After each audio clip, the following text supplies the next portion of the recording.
గౌరవ ఉప ముఖ్యమంత్రి గారు.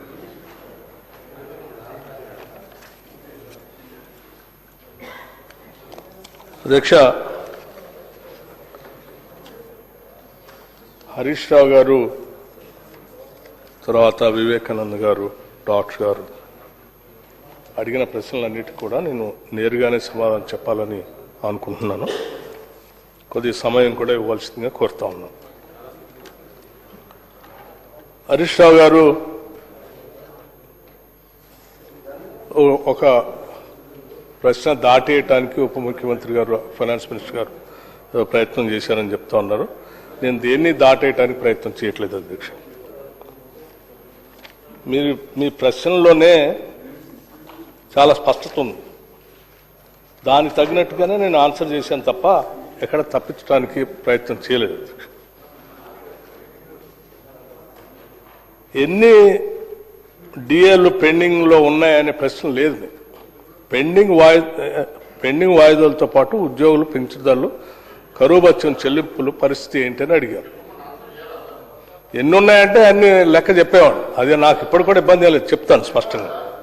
అధ్యక్ష, ఈ రాష్ట్ర ప్రభుత్వానికి మిత్రుడు చెప్పినట్టు డాక్టర్ గారు ఈ కేబినెట్లో ఉన్న ముఖ్యమంత్రితో సహా అందరు మంత్రులకి మానవీయ కోణం చాలా స్పష్టంగా ఉంది అధ్యక్ష. ప్రతి నిర్ణయం అటు ఉద్యోగస్తులు కానీ ప్రజల గురించి కానీ ఆలోచన చేసి సాధ్యమైనంత వరకు వాళ్ళ ప్రశ్నలు, వాళ్ళ సమస్యలు పరిష్కారం చేయడం కోసం ప్రయత్నం చేస్తాం అధ్యక్ష. ఉదాహరణకి ఈ భారము, ఉద్యోగస్తుల భారము, ఈరోజు పెండింగ్ ఉన్నటువంటి బకాయిలు ఈ ప్రభుత్వానికి వారసత్వంగా వచ్చింది అధ్యక్ష. మీరు సక్రమంగా ఆనాడు చేసి ఉంటే అసలు ఈ సమస్యలే ఉత్పన్నమయ్యేది కాదు.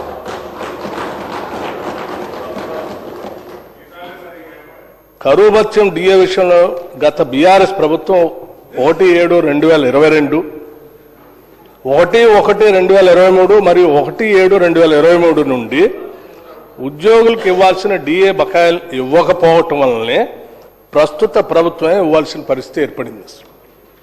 3 డిఏ బకాయిలు మీరు పెండింగ్ పెట్టిపోయారు. 3 ఆ 3టిని మేము వచ్చిన తర్వాత వాటిని క్లియర్ చేశాం.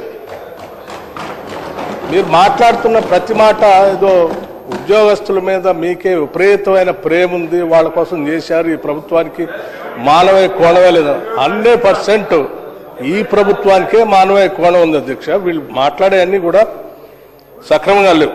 తదుపరి ఇతర పెండింగ్ డిఏలను కూడా సాధ్యమైనంత త్వరగా ప్రాధాన్యత క్రమంలో విడుదల చేయడానికి మా ప్రయత్నం అంతా చేస్తా ఉన్నాం. ఈ ప్రభుత్వం ఏర్పడిన తర్వాత పెండింగ్లో ఉన్న కరువు భత్యాన్ని 22.75% నుండి 26.39%, 26.39% నుండి 30.03%, 13/6/2025 మరియు 30.03% నుండి 33.67% పెంచుతూ 12/1/2026 నాడు ప్రభుత్వ ఉత్తర్వులు జారీ చేయటమైంది. గత బీఆర్ఎస్ ప్రభుత్వం కేవలం రిటైర్మెంట్ బెనిఫిట్స్ చెల్లింపులు ఆర్థిక భారం తప్పించుకోవటానికే మార్చి 2021 నుండి ఉద్యోగుల పదవి విరమణ వయసుని 3 సంవత్సరాలకు పెంచారు.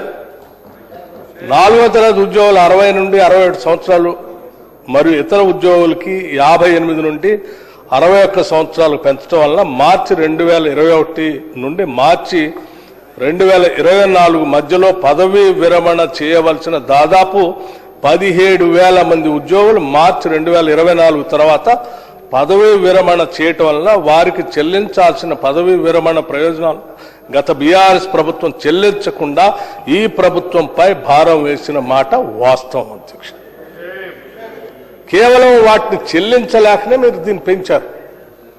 అంతేకాకుండా ఏప్రిల్ 2020 నుండి మార్చి 2021 వరకు ఉద్యోగులకు చెల్లించాల్సిన పిఆర్సీ 2020 బకాయిలు కూడా పదవీ విరమణ సమయంలోనే చెల్లించే విధంగా గత ప్రభుత్వం తీసుకున్న నిర్ణయం కారణంగా ఏర్పడ్డ అదనపు భారాన్ని కూడా ఈ ప్రభుత్వమే చెల్లించింది.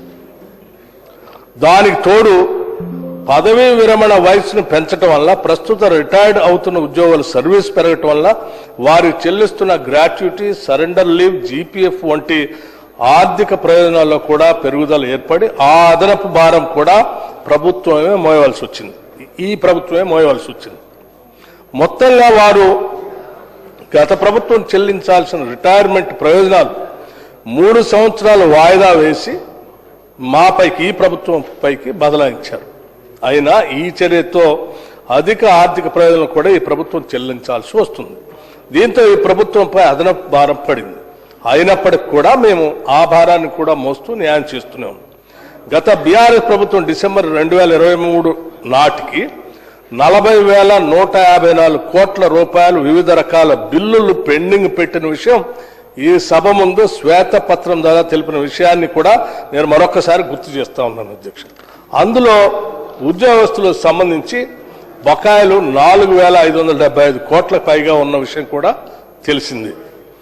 గత ప్రభుత్వం ఎంతగానో పెండింగ్ బిల్లులు మా పైన మోపినప్పటికీ ఈ ప్రజాప్రభుత్వ అభివృద్ధి కార్యక్రమాలు మరియు ప్రజా సంక్షేమ కార్యక్రమాలు చేసుకుంటూనే ఉద్యోగులకు సంబంధించిన పెండింగ్ బిల్లులను కూడా సాధ్యమైనంత త్వరగా ప్రాధాన్యత క్రమంలో విడుదల చేయడానికి కృషి చేస్తూ ఉన్నాం. అంతేకాదు గత ప్రభుత్వం ఉద్యోగులు ప్రతి నెలా చెల్లించవలసిన జీతాల విషయంలో కూడా గత ప్రభుత్వ హయాంలో 15వ తేదీ వరకు కూడా చెల్లించలేనటువంటి పరిస్థితులను చూసి మనం అందరం గమనించాం, ఉన్నది కూడా. అటువంటి జీతాలు 1వ తారీఖు కూడా ఇవ్వలేనటువంటి పరిస్థితుల్లోంచి 15వ తారీఖు దాకా నెట్టివేసినట్టు ఆనాటి పరిస్థితులను సరిదిద్ది ఈ ప్రభుత్వం ప్రజాప్రభుత్వం అధికారంలోకి వచ్చిన తర్వాత ప్రతి నెల 1వ తేదీనే ఉద్యోగులకు జీతాలు చెల్లించడం ఈ ప్రభుత్వం చేస్తున్నటువంటి విషయం కూడా ఈ సభలో ఉన్నటువంటి సభ్యులు అందరూ గమనించవలసిందిగా నేను విజ్ఞప్తి చేస్తున్నాను. అంతేకాదు మిత్రుడు చెప్పినట్టు ఈ ప్రభుత్వం అధికారంలోకి వచ్చిన తర్వాత ఈ బిల్లులు పెండింగ్లన్నీ లెక్కేసి ప్రతి నెల 700 కోట్ల రూపాయలు పెండింగ్ బిల్లులు ఉద్యోగులకు ఇస్తామని చెప్పినటువంటి మాట ప్రకారం ప్రతి నెల 700 కోట్ల రూపాయలు ఉద్యోగుల పెండింగ్ బిల్లులు రిలీజ్ చేసుకుంటూ మొదటి తారీఖు జీతాలతో పాటు ఈ పెండింగ్ బిల్లులు 700 కోట్ల రూపాయలు చేసుకుంటూ పోతా ఉన్నాం. ఆ 700 కోట్ల రూపాయలు కూడా మీరు పెట్టినటువంటి పెండింగ్ బకాయిలు విపరీతంగా ఉండటం వల్ల సరిపోవట్లేదు కాబట్టి ఇంకా కొద్దిగా పెంచి ఈ సంవత్సరంలో దాన్ని 700 నుంచి 1000 కోట్ల వరకు పెంచాలనేటువంటి నిర్ణయం కూడా విధానపరమైన నిర్ణయం కూడా తీసుకుందామనే ఆలోచనలను చేస్తాం కూడా. అట్లాగే అధ్యక్ష, ప్రస్తుతం ఉద్యోగులు మరియు పెన్షన్లు చెల్లించాల్సిన మెడికల్ బిల్లును ఎప్పటికప్పుడు చెల్లించడం జరుగుతూ ఉంది. మెడికల్ బిల్స్, పెండింగ్ బిల్స్ అన్నిటిని కూడా క్లీన్ చేసి ఒకటేసారి మొత్తం కూడా పెండింగ్ ఉన్నటువంటి వాటన్నిటిని క్లియర్ చేశాం. అట్లాగే అధ్యక్ష, ఉద్యోగస్తుల గురించి మానవీయ కోణం ఈ ప్రభుత్వానికి లేకపోతే ఈ పెండింగ్ బిల్లుల గురించి కానీ డిఏల గురించి కానీ ఇటువంటి నిర్ణయాలు తీసుకొని మేము చేసే పరిస్థితి ఉండేది కాదు. మానవీయ కోణం ఉన్నది కాబట్టే ప్రతి నెల వాళ్ళు కట్టుకోవాల్సినటువంటి ఈఎంఐలు, లోన్లు తీసుకున్నటువంటి వాటన్నిటికీ 1వ తారీఖు నాడు జీతాలు రాకపోతే బ్యాంకుల్లో డిఫాల్టర్స్గా మారి అది బ్యాడ్ అకౌంట్స్గా మారి ఇంట్రెస్ట్లు విపరీతంగా పెరిగిపోయి వాళ్ళకి ఇచ్చినటువంటి లోన్లు కూడా ఆగిపోతున్నటువంటి దృష్టిని అర్థం చేసుకొని ప్రతి నెల టెన్షన్గా మొదటి తారీఖు నాడు వాళ్ళకి జీతాలు వచ్చేటట్టుగా చేస్తా ఉన్నాం. అట్లాగే దాంతోపాటు ఈ ప్రభుత్వానికి మానవీయ కోణం ఉన్నది కాబట్టి ఈరోజు ఉద్యోగస్తులందరి కోసం ఉపయోగపడేటట్టుగా క్యాష్లెస్ హెల్త్ స్కీమ్ తీసుకొని వచ్చి cashless health scheme for employees ఈ రాష్ట్రంలో పనిచేస్తున్న ఉద్యోగస్తులు అందరూ ఆ కుటుంబాలపై ఆధారపడి ఉన్నటువంటి కుటుంబ సభ్యులందరికీ ఉపయోగపడేటట్టుగా కొన్ని దశాబ్దాలుగా వీళ్ళు దీనికోసం కోరుతా ఉన్నారు అధ్యక్ష. 10 సంవత్సరాలు మీ ప్రభుత్వ హయాంలో కూడా ఉద్యోగస్తులు క్యాష్లెస్ ఒక విధానపరమైన నిర్ణయం తీసుకొని ఉద్యోగస్తుల కోసం దాన్ని ప్రకటించి అమలు చేయబోతా ఉన్నాం. అట్లాగే ప్రమాదవశాత్తు ఉద్యోగస్తులకు ఏదైనా జరిగితే దురదృష్టవశాత్తు వాళ్ళకి ఇన్సూరెన్స్ స్కీమ్ కూడా తీసుకొని వచ్చి 1,20,00,000 రూపాయలు వాళ్ళకి అందుబాటులోకి వచ్చేటట్టుగా ఆ స్కీమ్ని కూడా తీసుకొని వచ్చాం. ఇది ఈ ప్రభుత్వానికి ఉన్న మానవీయ కోణం అధ్యక్ష. దీని ద్వారా ఈ రాష్ట్రంలో ఉద్యోగం చేస్తున్నటువంటి ఎవరికి కూడా దురదృష్టవశాత్తు జరగరాని ఏమైనా జరిగితే ఆ కుటుంబం ఇబ్బంది పడకూడదన్నట్టు తీసుకొచ్చిన ఈ స్కీము ఈరోజు మేము తీసుకొచ్చాం. ఇప్పటికే ప్రభుత్వ ఉద్యోగులు తీసుకొచ్చే ముందు ఎనర్జీ డిపార్ట్మెంట్ లో తీసుకుని వచ్చాం అధ్యక్ష.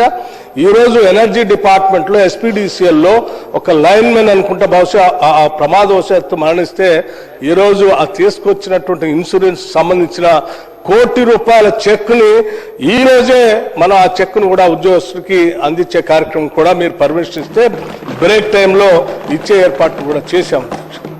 ఇది ప్రభుత్వానికి ఉద్యోగస్తుల పైన ఉన్నటువంటి మానవీయ కోణం అధ్యక్ష.